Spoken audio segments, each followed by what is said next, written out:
Hello, it's Carlos Delta with the SRK360. We're going to be looking at the advanced handcuff key, AHK3-RF.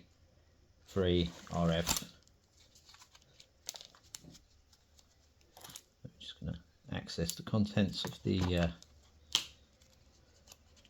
leech. Let's just take the whole lot out. Push this all to one side, and then you'll find the AHK3-RF will be located on a split ring, and provided you've got a keyway that looks like that,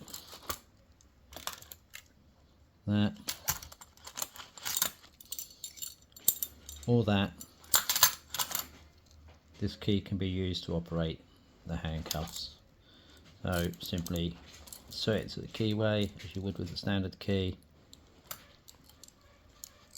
Some handcuffs you turn to the center to unlock it. If it doesn't unlock, rotate it the other way. It probably means that the transport lock is on, and then back again and it'll open. There are handcuffs out there where if you put it in, turn it, it will stop.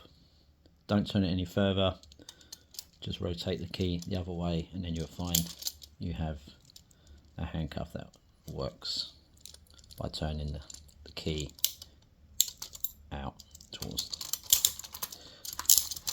So that's the key. Doesn't really require much training. You can put the key in the keyway and turn it. That is it. It's good for removing handcuffs on other people. I generally find if I have handcuffs on, accessing the keyway can be quite difficult, so you normally find that shimming is more efficient.